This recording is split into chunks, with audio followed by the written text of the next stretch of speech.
Welcome to the Insomnia Coach podcast. My name is Martin Reed. I believe that by changing how we respond to insomnia and all the difficult thoughts and feelings that come with it, we can move away from struggling with insomnia and toward living the life we want to live.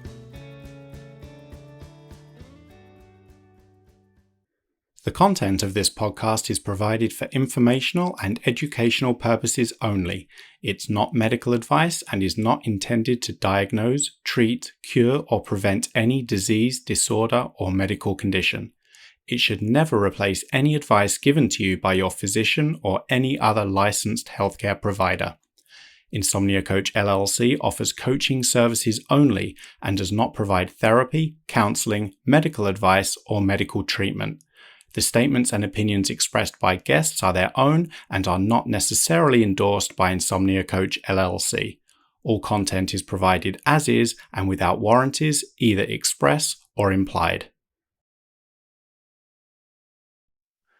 Kelly's struggle with insomnia began after the birth of her first child. What started as one sleepless night quickly grew into panic-filled evenings and anxious days. The harder she tried to make sleep happen, through medication, supplements, holistic remedies, and strict routines, the more elusive it became. Sleep turned into an obsession, and every decision seemed controlled by fear of another difficult night. Things began to shift when Kelly discovered that her body wasn't broken. It was the exhausting fight with insomnia that was fueling her struggle. She started to let go of rituals, loosen her grip, and give herself permission to live more freely. At first, she worried that these changes might just be more sleep efforts in disguise. But with reflection, she realized the difference was in her intention. Instead of chasing sleep, her actions were now serving her life. Kelly also transformed her relationship with thoughts. Rather than identifying with them or trying to push them away, she learned to notice them as experiences she couldn't control. Stories and sensations that didn't have to dictate her choices. With less resistance, they lost their power. When she became pregnant again, insomnia returned, but this time Kelly approached it differently. Instead of getting pulled back into an endless and exhausting battle, she leaned into acceptance. She reminded herself there was nothing she could do to force sleep, and gave herself permission to rest, watch a show, or simply allow the night to unfold. Slowly, the fear eased, her days opened up again, and sleep returned on its own terms. Today, Kelly no longer measures progress by hours of sleep, but by how little influence sleep has over her life. She's free to live her life, and sleep takes care of itself. Sleep is, once again, effortless. Okay, Kelly, thank you so much for taking the time out of your day to come onto the podcast. It's a pleasure to be here, honestly. When did your sleep problems first begin, and what do you feel caused those initial issues with sleep? November 18th, 2023, to be exact, was the first night that I just woke up and I just couldn't go back to sleep. And my son he was a couple days away from turning 3 months. So I had just had a baby. I had a really traumatic pregnancy. I lived in the hospital for a month with him. He was early. I was a first-time mom. There was just a lot of factors that I just had. I had a really difficult postpartum first 3 months. And so, one night, like I said, my husband we had been taking turns with the baby so that I could get some sleep, which we'll get into later, but it was very important to me to get some sleep, too important. And so it was my turn to get some sleep. And after a couple hours, I woke up and I just couldn't get back to sleep. And I just spent the rest of the night like viciously trying to get myself back to sleep, which like everything I know now, it's so clear now how much that does not work. But at the time it was like, yeah, I think it was midnight when I woke up, and then I just spent the rest of the night panicking. I remember it like as clear as day. It was awful. And yeah, the next night was the same. I spent the whole day panicking about sleep, obviously very tired. And right then and there, all of the sleep efforts started so hardcore. I did a million things that day leading up to like when I was going to go to bed that was going to help me sleep. And I didn't sleep at all that night, not a wink.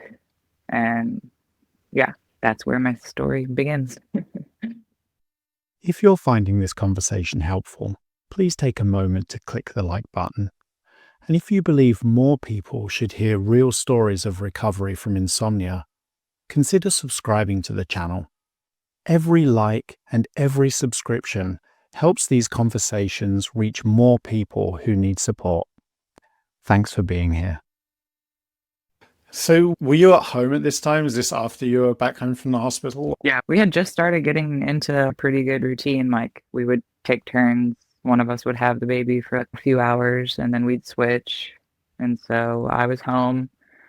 He had the baby in our bedroom and I was in the nursery. Like we just flip-flopped. I was on like a little bed we had made up on the floor, and yeah, I was at home. And it was a place that, up until that point, I really looked forward to going to bed. I couldn't wait to get in there and get my like 3-4 hours of sleep. And oh yeah, I still remember it so well. Just like the feeling of waking up and seeing the clock, and just, I'd never experienced something like that. Like, maybe I had sleep issues in the past like that, but never like with the weight of having this like newborn to take care of when the sun comes up. So it was like, actually, it was like I had a couple more hours left and then it was my turn. So it was like I had all this pressure on myself, like, you gotta sleep, you gotta sleep. If you don't get some sleep, like, how are you gonna take care of your baby? The stakes felt higher. There was more importance attached to sleep happening. Oh, yeah. I was putting so much pressure on myself to sleep. Like people say, I think it's the worst advice that you can give a new mom is to sleep when the baby sleeps. At least for me, it was the worst because I put so much pressure on myself too. And come to think of it, that day before, I had taken a nap, like probably an hour, 2 hour long nap, which is really not like me. I was never a napper. But then I had the baby and it's like, sleep when the baby sleeps, sleep when the baby sleeps. So I remember my sister-in-law came over to watch my son, and the first time I laid down for a nap, I couldn't sleep. And I was like, well, what's wrong with me? What's wrong with me? Maybe I'll nurse him again and that'll help my anxiety. I won't worry about him and then I'll try again. I kept trying and trying, and finally I did. I took an hour, 2 hour long nap. And looking back at that, it's no wonder I woke up and couldn't sleep. I'd slept for a couple more hours and then my body was like, we're good to go. But at the time, it didn't make sense to me. I was like, I'm exhausted. I should be sleeping until the alarm wakes me up. And I think that's another thing, a contributing factor is I had a cesarean with him. And so my body was healing. And so I was sleeping like lights out. And then I think after I had healed, it was like a little different. Like maybe that's just my theory, but it was something that I thought about a lot at the time. Was like, now that I'm healed, like my anxiety's taking over. Like before it was like my body needed the rest and needed sleep, but now it was like the postpartum anxiety. It was maybe like overriding. I don't know. I had all kinds of theories that went on for months and months as I got deeper and deeper into the pit of insomnia that I was in. Sleep became really difficult, and no matter how hard you tried to make it happen, it didn't happen as you wanted it to. So there was more trying, more effort. Mhm. And then when your sleep didn't respond the way you wanted it to, that's when all the other stuff can show up, right? Like all the anxiety, the confusion, the difficult thoughts, the feelings, and then that just piles on top. So it's not even only about the sleep anymore or the insomnia anymore. It's all the stuff that comes with it. Oh, yeah. And in turn, because we quite rightly identify this as a problem that we want to fix, it also seems to take control over so many of our actions. too, right? Our actions start to become quite often less about things that really matter to us, doing stuff that we care about, that we enjoy, that's meaningful, and it becomes more about preparing for sleep, protecting sleep, trying to avoid anxiety or thoughts about sleep, trying to change what we're thinking. And it just, anyone, even people that aren't familiar with this process, just listening to that can get this sense of how it can just take over. It just becomes the number one thing, which makes it all so much more difficult. Absolutely. Any one of my like friends and family can think back to that time in my life and would agree that I had quickly become obsessed with sleep. Yeah, it was extremely difficult. It was all I thought about. And here I was, and I had this new baby and to love on, but I day in and day out was just I was like riddled with fear about going to bed, getting sleep, how much sleep I would get. And it just evolved. It started like that, and then it just evolved in so many different ways of seeking solutions. And but yeah, the obsession never let up until I found you. It didn't. It makes complete sense why we would obsess, for example, about this, or why we would really go to a lot of effort to fix it, right? Because we quite rightly identify it as an obstacle, as a problem, so we want to fix it. It would be really unusual for someone to be sitting here talking with me, being, especially as a new mother, telling me that, yeah, sleep wasn't showing up. I was like, hey, yeah, whatever. I don't care. I don't need sleep. I can still be the mother I want to be, live the life I want to live without sleep. Nobody's like that. So it makes sense. The reason why, in response to sleep not showing up as it always has done for you in the past, and the fact that it just became so much more of a focus for you, I think that's human. And it makes complete sense. That was how things turned out for you. And it's easy, it's a lot easier for us now looking back on that, and for you to look back on that and identify that, yeah, maybe it was the extra effort, the extra focus that kind of fed into it. But at the time, it makes sense that you were giving it that effort and that focus. It was a problem that you wanted to solve. Absolutely. One thing you touched upon was, you said it evolved, like this kind of new relationship that you had with sleep or being awake and all the stuff that comes with it. Can you tell us a little bit more about that? I'm in recovery from alcoholism. I'm sober. When I first found out I was pregnant, I really wanted like a all natural pregnancy and birth, and had that sort of plan. And once, fast forward to the sleeping issues, like I quickly went to medication. I had a cesarean with my son, and I didn't even take painkillers. Like I took some Tylenol. Like I was that strict about it. And so I think that really is very telling for like how desperate I was, because within days I went to the doctor and was seeking any kind of medication they could give me.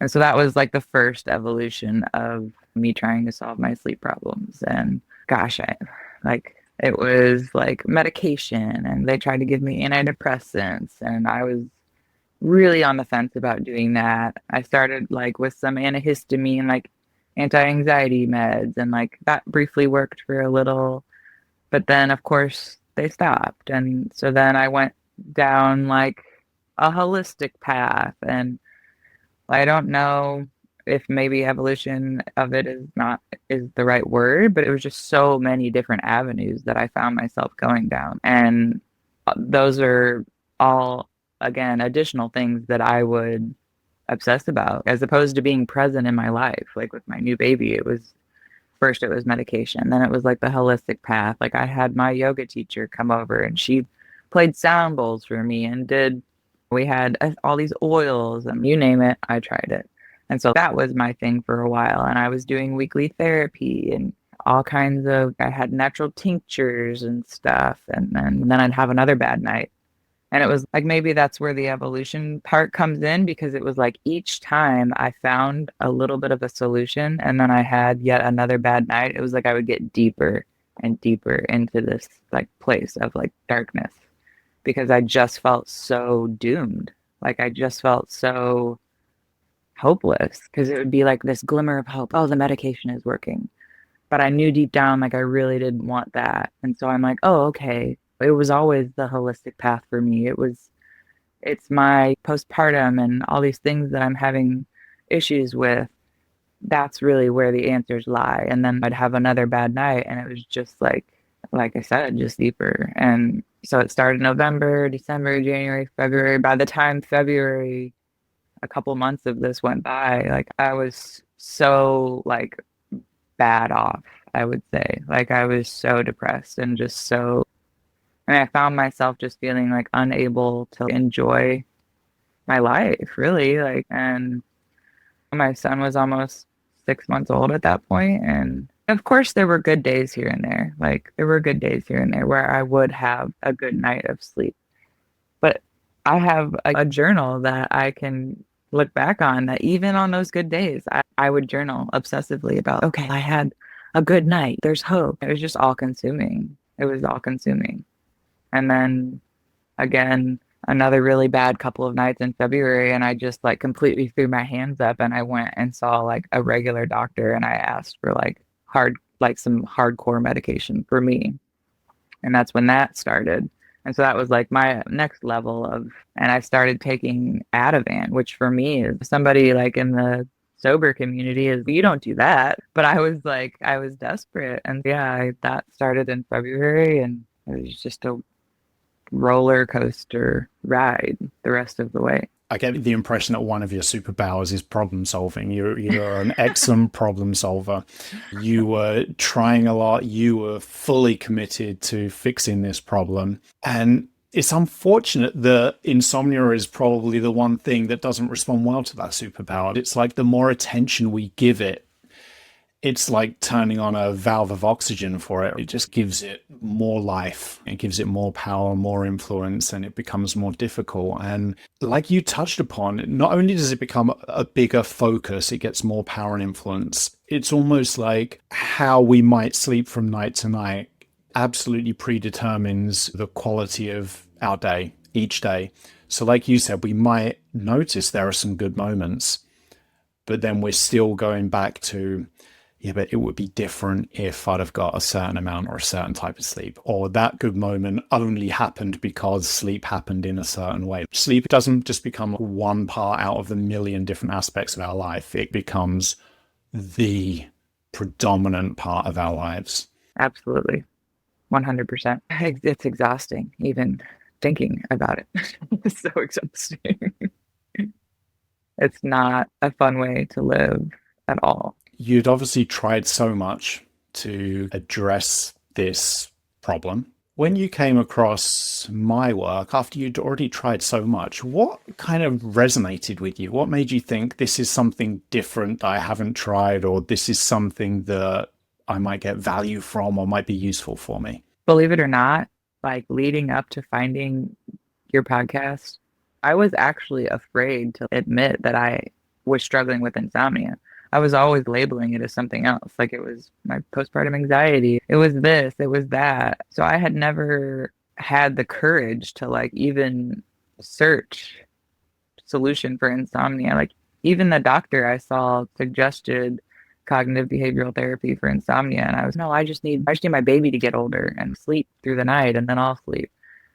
So that particular day, I had a series of difficult nights. And I remember I just went out in the morning and it was like rip it, like I just threw my hands up and I like searched insomnia podcasts. And the first one I found was you talking to Emily.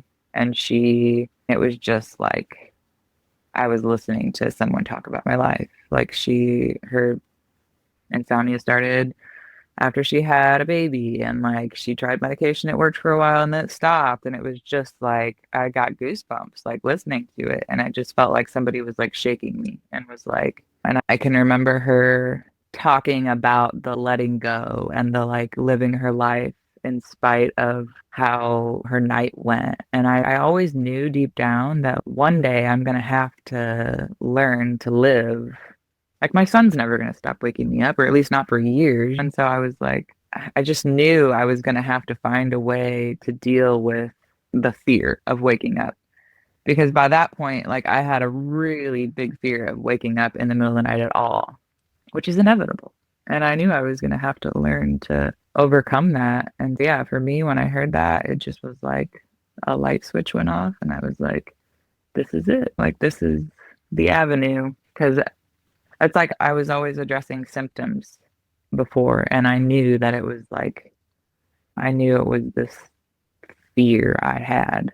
I don't know if that's the best way to word it, but I knew I needed to get to the root of the issue. And yeah, it just felt like that was the answer for me. And that just opened the floodgates. I think I spent a couple days after that in contemplation, and then like maybe 2 days later I signed up for your course. You just encapsulated why I'm really so grateful for people like yourself coming on to the podcast, because the podcast wouldn't exist without guests being willing to come on.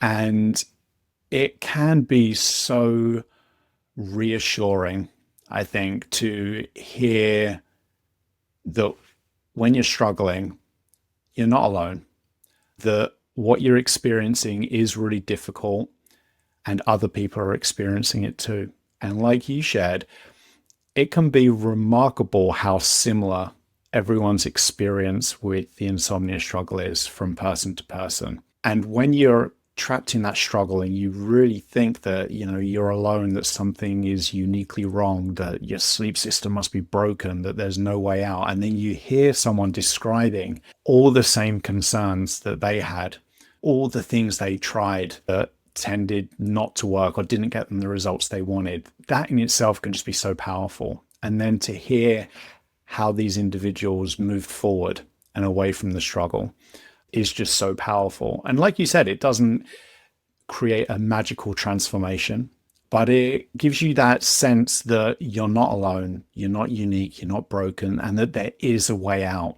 There is a way forward, no matter how difficult your current circumstances are. And often they are very difficult, but there is always a way out. I completely felt like I was alone up until that point. I had researched people struggling with like temporary postpartum insomnia, but I think I realized at that point my son was he was a year old and I was still struggling, and I think I finally accepted, okay, this is probably a little bit more than postpartum insomnia. And so hearing her, yeah, I think I remember I sat down on the stand and I just like sobbed listening to her tell her story, because I didn't know up until that point that there were other people.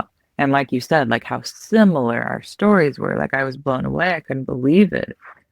And of course, I went on to listen to almost every single podcast you've done. And in doing so, you find that it's unbelievably similar.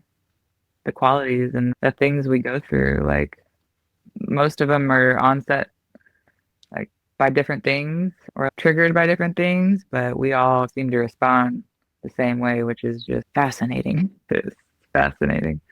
And is that response, right? Like we touched upon earlier, because it's human nature. When we identify a problem, we try and fix it. We look for a solution. And it's just that everything else pretty much in life responds well to effort and problem solving. And sleep is just that outlier. So it's so easy for us to get tripped up by that. And then when effort and problem solving doesn't work, then we completely understandably get really concerned by that.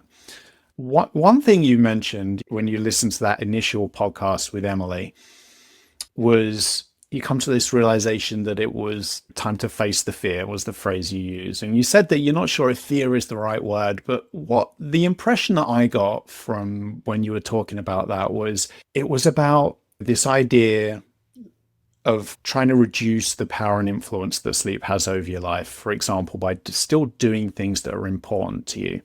And by consequence of that, I think it also comes down to lowering your resistance to insomnia, lowering your effort to get rid of insomnia, to make sleep happen. That can often be quite a scary thought, because then we can become worried, well, what if things get worse? Because my sleep is like this now and I'm trying so hard to make it happen and it's just not happening for me. If I now try less, then what if things get worse? And perhaps that is often the source of the fear. Did you identify with any of that? Yes.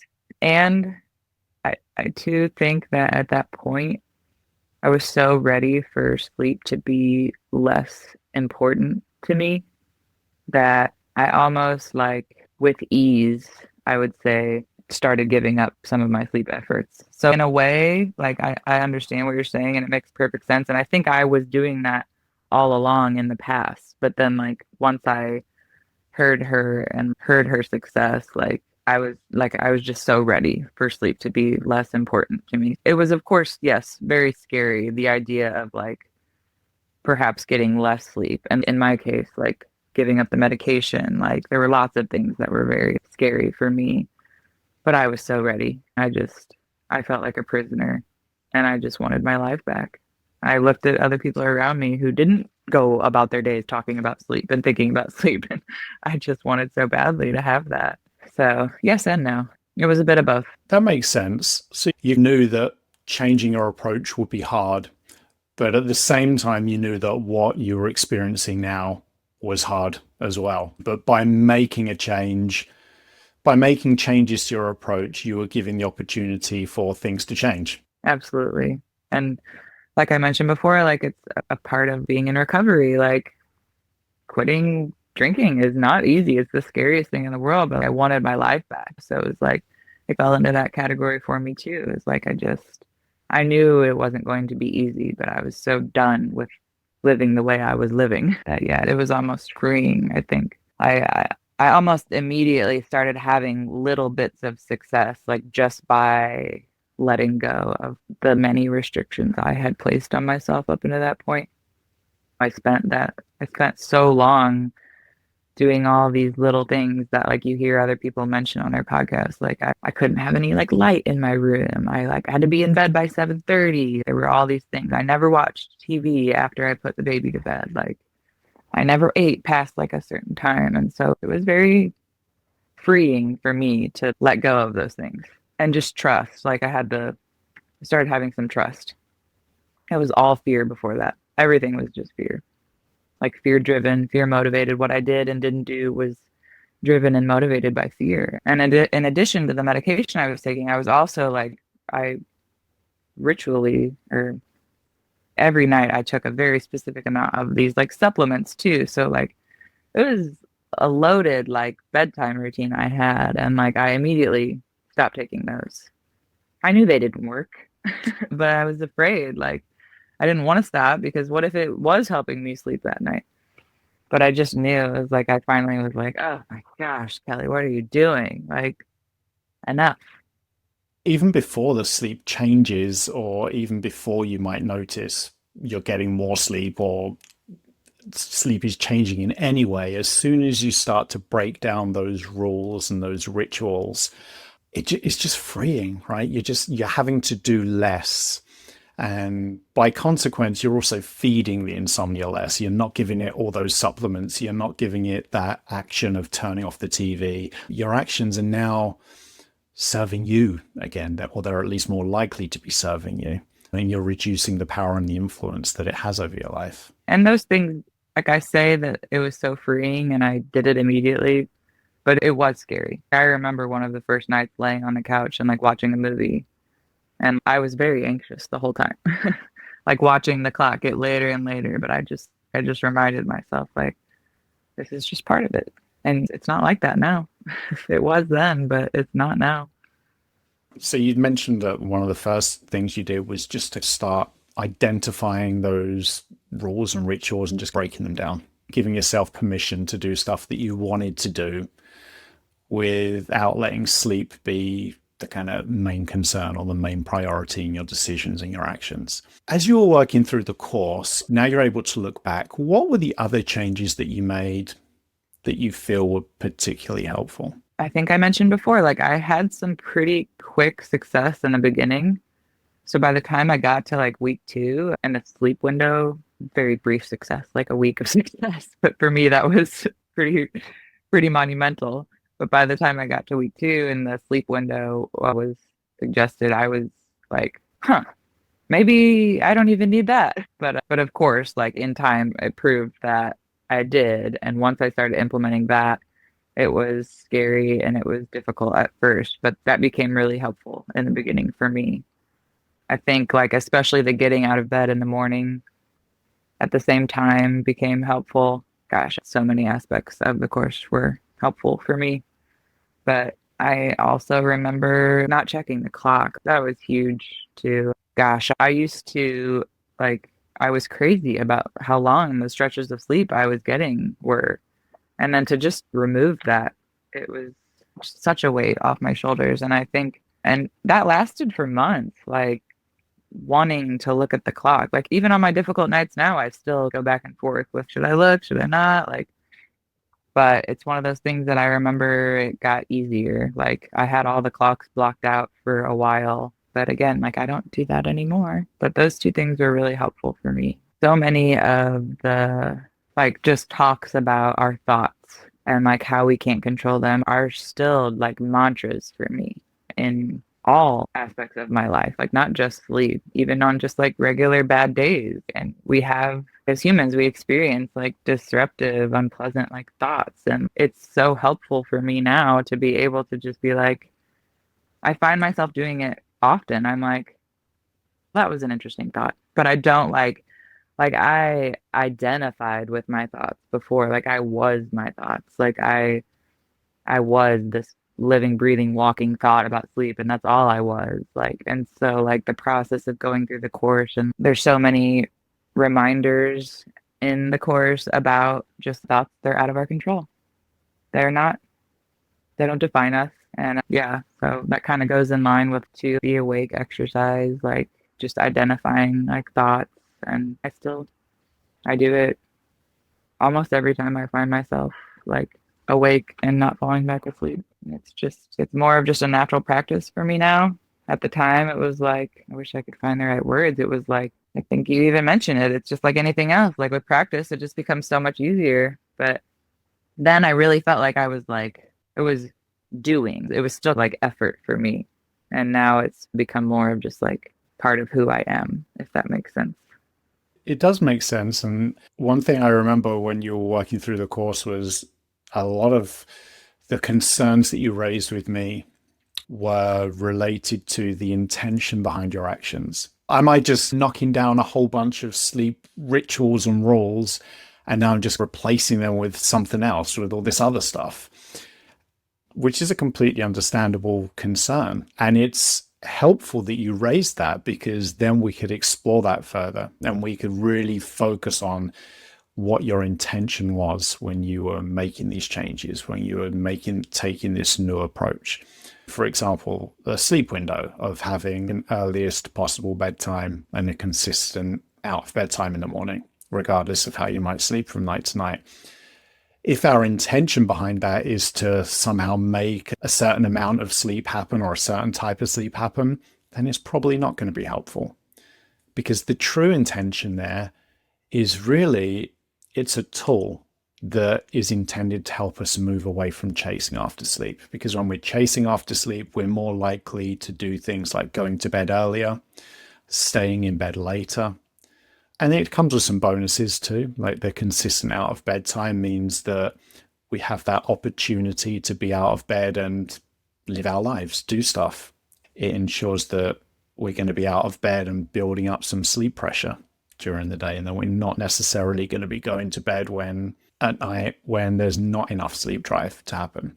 But none of that stuff's going to make sleep happen. It's just things to help us move away from chasing after it.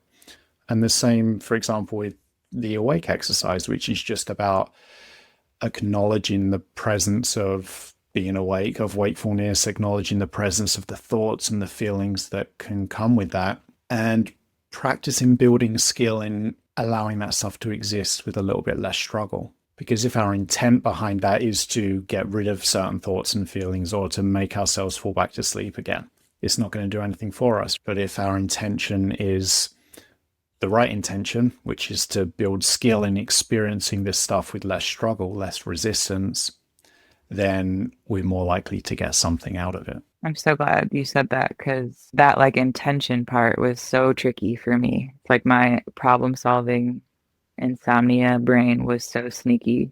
And like I found that to be like really challenging. That it reminds me the 3 good things exercise was something I did every night. And that's when I started rediscovering the like getting sleepy feeling. And I remember like there would be nights when I would do the 3 good things and I wouldn't get sleepy and I'd be like, oh no. And so I felt myself treating that as a sleep effort. And it happened with so many things, like the awake exercise, the sleep window. Like I found myself, like you said, like almost treating all of these new tools you gave me as a sleep effort at one point or another. And like it just took a lot of time and practice to eventually move away from that. But yeah, for a while it was definitely, and it's like you said, it's like I was calling myself out on it, but still doing it because you just want to sleep so bad. It's hard to not sleep. It's hard. I have so much empathy for anyone experiencing it, and I've obviously gone through it myself. So I have compassion for myself looking back at that time. It's just like I just, you want to give yourself a hug. Of course you want to sleep. Of course you want these things to make you feel sleepy. Like you're just a human. Like, of course you want sleep. But yeah, it is so much about the intention. And I think it just takes time. It took a lot longer than I thought it would, which ended up being another obstacle for me later down the road because I had all these expectations of when I should be better. And yeah, that was a whole other part of it. I'm glad that you mentioned that you're able to look back on this with some compassion for yourself. And as you know, from working through the course, compassion and self-kindness is an important aspect of the course as well. We explore that in quite a lot of detail because we can be really hard on ourselves when we're going through this difficult stuff and all of our efforts don't seem to be getting us closer to where we want to be.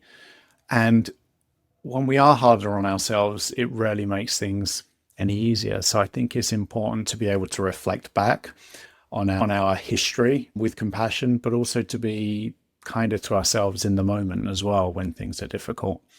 And I think I might have already touched upon this, but the fact that you shared the confusion or that kind of conflict between these new actions or these efforts, am I going to just be getting more tangled up here?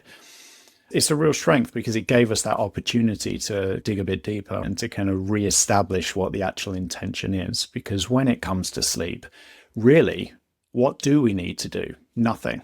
It's nothing. But when we are struggling with sleep, we can't understand this concept of doing nothing, right? We need to do something because sleep isn't happening. What we're looking to do here, and this is where it can get confusing, is we're looking to do something that's more workable to the struggle that we're currently tangled up in.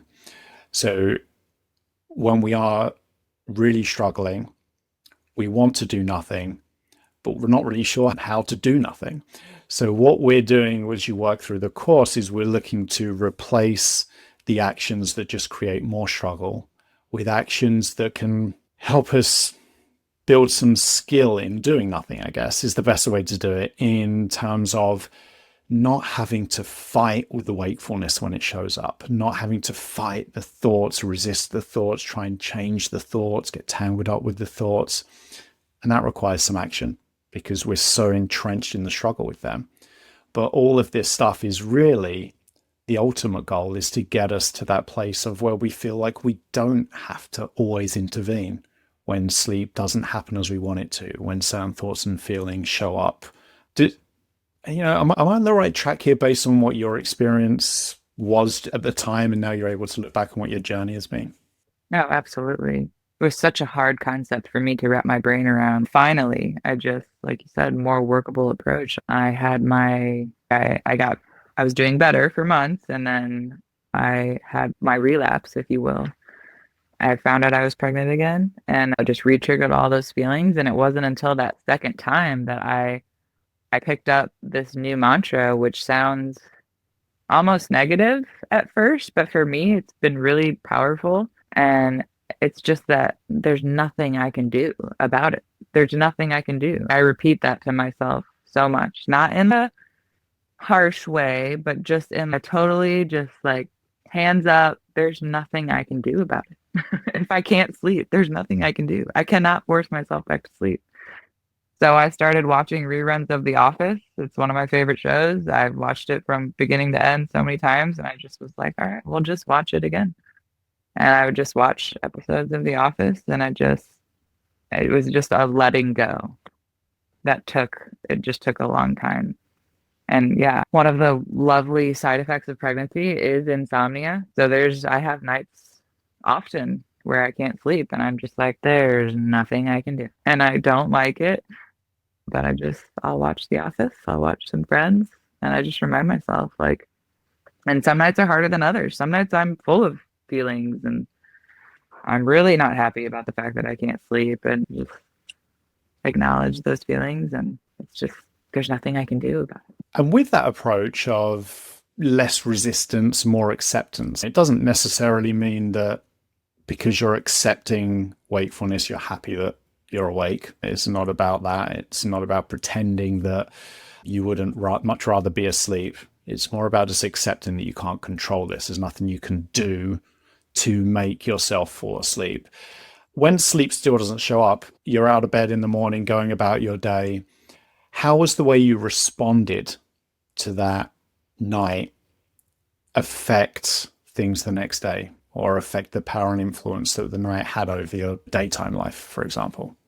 I don't even think about it anymore. It's like I have a bad night, and I'm up for a couple hours in the middle of the night doing whatever I feel like doing other than fighting. I don't even think about it the next day. It doesn't occur to me. I remind myself of that at night. I'm like, this isn't going to bother you tomorrow. It's not something you're going to think about. Whereas before, I was like tortured by those hours I spent awake. I don't know if that answers the question. It's freeing. You can't force like acceptance. It's just something, like in my case, like I couldn't force it. It's just something that had to come with time. And it's as a result of letting myself go and do whatever else I feel like in the middle of the night, or at the beginning of the night, or early in the morning, whatever time it is that I'm not sleeping, then it just frees up like energy. I'm not as exhausted either. Like I used to be so exhausted. And I know that there's been times in the last few months where I've gotten a handful of hours of sleep, like maybe 4 hours of sleep, whereas like a year ago that would have just wrecked me. Would you say that the difference in energy levels can be partly explained by the fact that there is less of a struggle, less of a battle going on during the night? So the very little sleep might still be the same, but because you're not swinging the sword all night and riding on horseback through that battlefield, maybe there's a little bit more energy left in the tank the next day, so you're not feeling quite so exhausted.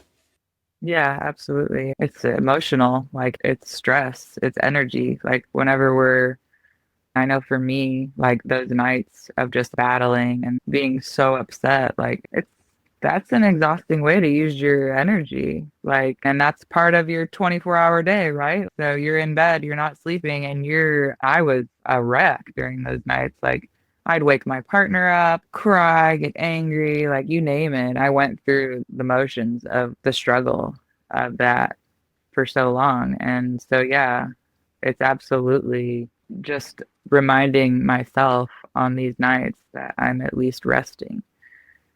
You conserve way more energy. You're not nearly as wrecked the next day. And we're amazing. Like humans are amazing. I do believe sleep is important. And of course, like it's important. It's our time to restore. But my like understanding and my beliefs like about what we really need and like how well we can function are completely different now than they were. Like when I first had my son, like like I said, I was just so stressed about how much sleep I was going to get. And now I've witnessed myself like live and do incredible things like on very little sleep and be fine. On Christmas Eve, I maybe slept 3 hours the night before and I got up the next day. Like I took care of my son. I made appetizers, desserts. I wrapped a bunch of presents. Like I went over to my in-laws' house. Like I did all of the things. I went to the grocery store twice. Like you name it, I did it. That day just stands out to me. And I was fine. Like I didn't feel my best, of course, but I did it. And I wouldn't have like emotionally been able to do all of those things had I not gone through this process and just rediscovered like how resilient and like capable we really are. And I will mention that was Christmas Eve. It was very soon after that I started doing a lot better again. So that was like about a month after I found out I was pregnant. I really was struggling again with sleep. And that was right around the time that I like really started leaning into letting go and just I was finding my way of doing other things. And like that particular night, I woke up at 2 a.m. and I couldn't fall back asleep. And I was just like, I'm just going to get up and I'm just going to live my life. And it was, yeah, like I said, it wasn't long after that I really started noticing myself really improving and have been ever since. So before you found out you were pregnant again, you were noticing progress. You noticed that things were improving. You were sleeping a lot better.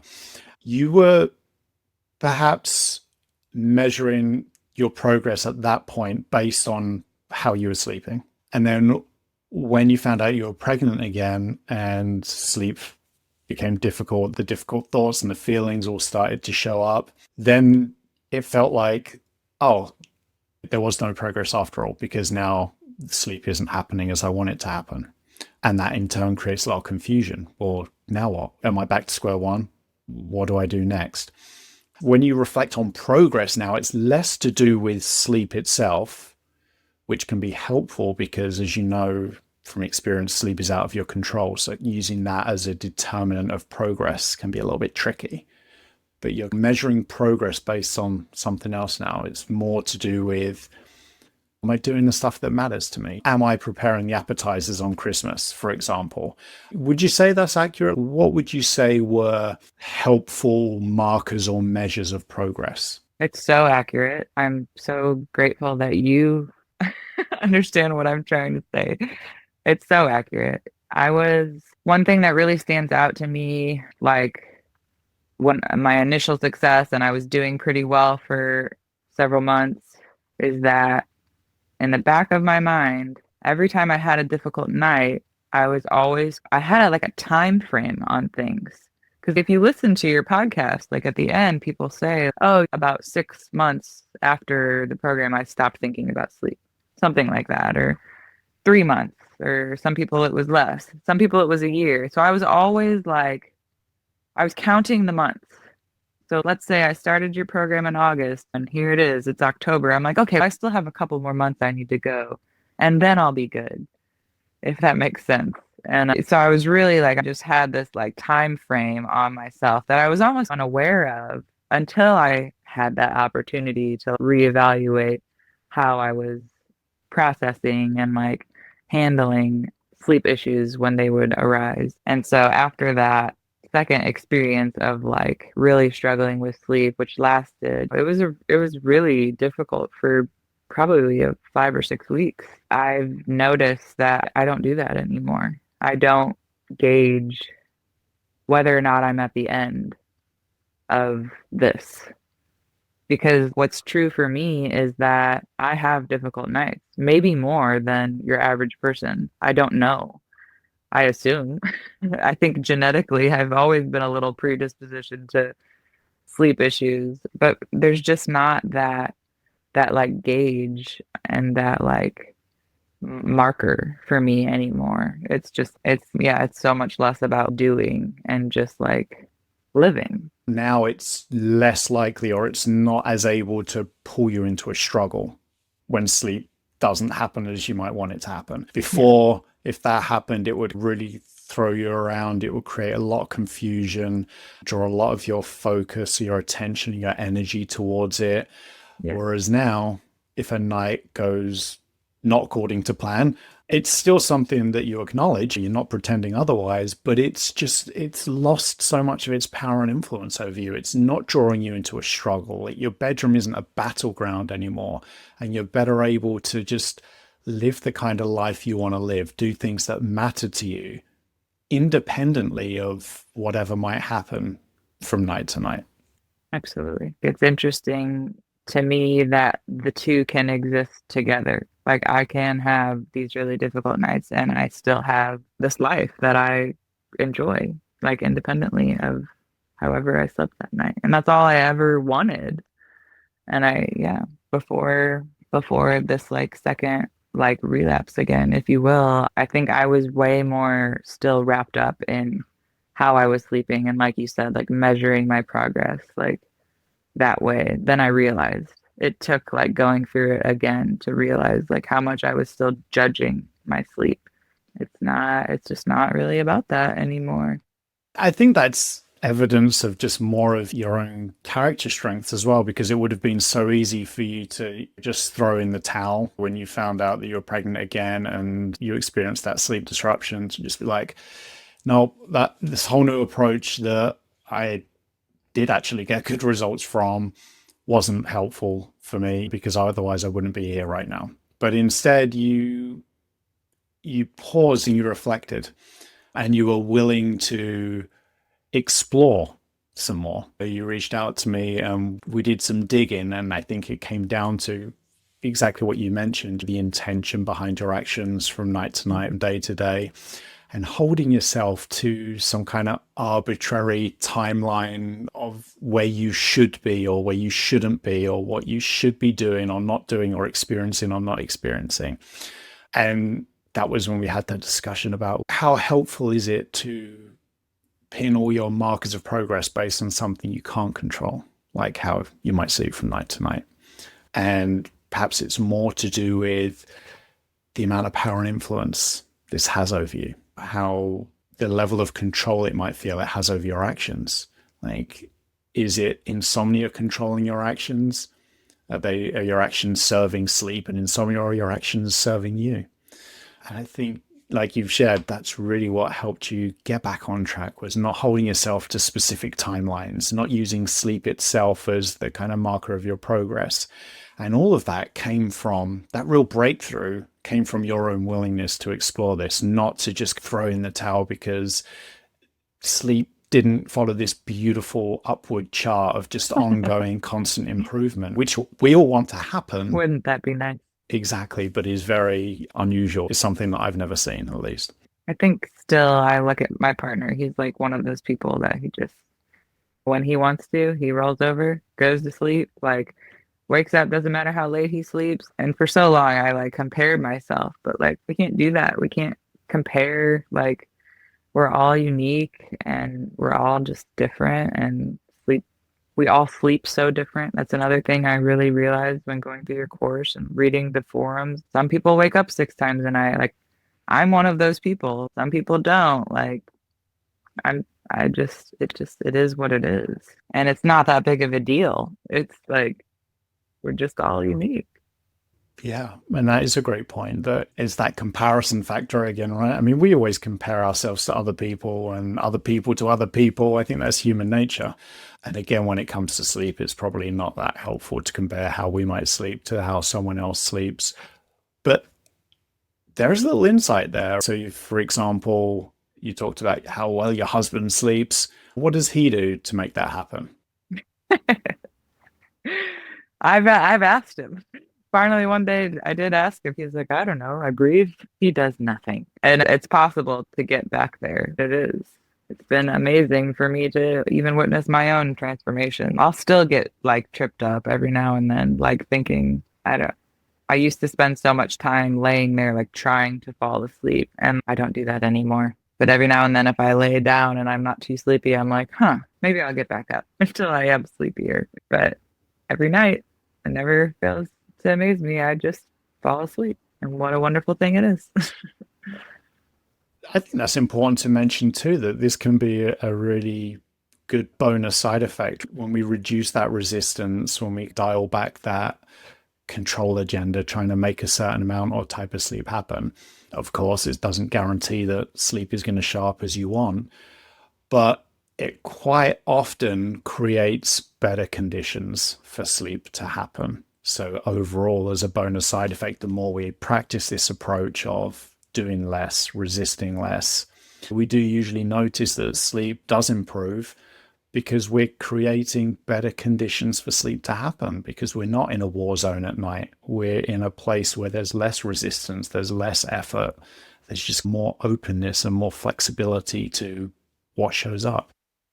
One last question for you about timelines, because I know it's something that everyone is eager to make progress in a certain amount of time. And I always get questions, if we're not supposed to make progress within a certain amount of time, why is your course 6 weeks long? Why do I get 6 months of access? That must mean that things are going to be better in 6 weeks, problem solved at 6 months. And I try and emphasize that the real practice just begins when someone finishes the course, because it's about ongoing commitment to workable action. And that doesn't mean there's never going to be struggle. It doesn't mean that sleep is going to be perfect. There's always going to be ups and downs. There's always going to be learning opportunities and opportunities to practice what you learn. How long would you say it took you to feel as though you'd left the struggle behind? So that regardless of what happened from night to night, it wasn't like your bedroom was no longer a battleground. It wasn't a place you feared going. You could live your life independently of what might happen from night to night. 6 months, I'd say. I feel like I just one day realized that daily I wasn't thinking about sleep. I still accessed your course for months when I could. And yeah, like I have mentioned already, like I still utilize so many of the tools, and I still have difficult thoughts come up. Like I said, like insomnia is a part of pregnancy. Like it's not something like that I'm just like cured, but yeah, 6 months and I don't feel like a prisoner to sleep anymore at all. I feel, yeah, like sleep is just one of those things that I do. However much I get each night is just a minor detail. And because insomnia isn't just about what happens at night, it's also about how it affects our days. How would you say, sitting where you are now, based on everything that you've learned and experienced, how would you say that your life has changed now that you've got this different relationship with sleep and the thoughts and the feelings that can show up when it's not happening as you might want it to? This whole process has helped me so much. Circle back to that word like evolution. Like I really view this as something like I had to go through to like level up. It has helped me become a better mother, partner, friend. Just I don't think I realized before how much of a control freak I was until I went through this process. And it has helped me so much with just letting go of things that I can't control. It's a constant daily reminder for me. Like with my son too, like just becoming a new mom. Like I stressed so much when he was young about like when he would get sick or not sleep through the night. There's so many things that fall into this category of things we just can't control that I just see so much clearer now. Before, I feel like I was always trying to control these so many things that were out of my control. And yeah, this process has really helped me just realize how much I was doing that before.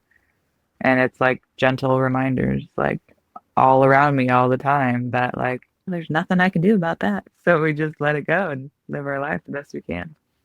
My quality of life, I would say, has improved immensely. I don't even think I ever mentioned before, but like I got off all of the medication, and like to think that I ever needed it is again one of those things I have so much compassion for myself for, because this like process has been anxiety medication for me, learning like tools and ways to just be so much more kind and gentle to myself when things are difficult. If someone is listening to this, they're still really caught up in that struggle with insomnia, and they're in a place where they just think there's something uniquely wrong, they're beyond help, they just can't move away from that struggle, what would you say to them? I mean, I just want to give them the biggest hug, tell them I'm so sorry. Like, I know how bad that hurts, but my gosh, if I can do it and I can get where I am, so can you. I promise. Like 100%, I promise. You just have to trust the process. If you're listening, you've found Martin. So you're there. Do the program and have so much patience for yourself. So much patience, so much compassion, and you're not alone, and it does get better. It really does. It just takes time, and it's not going to be like this forever. I promise. I promise. Thank you so much, Kelly, for taking the time out your day to come onto the podcast. Your experience is going to help so many people. Thank you so much, Martin. Thanks for listening to the Insomnia Coach podcast. If you're ready to get your life back from insomnia, I would love to help. You can learn more about the sleep coaching programs I offer at insomniacoach.com.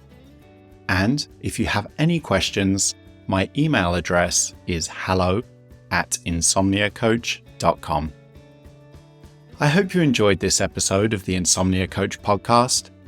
I'm Martin Reed, and as always, I'd like to leave you with this important reminder. You are not alone, and you can sleep.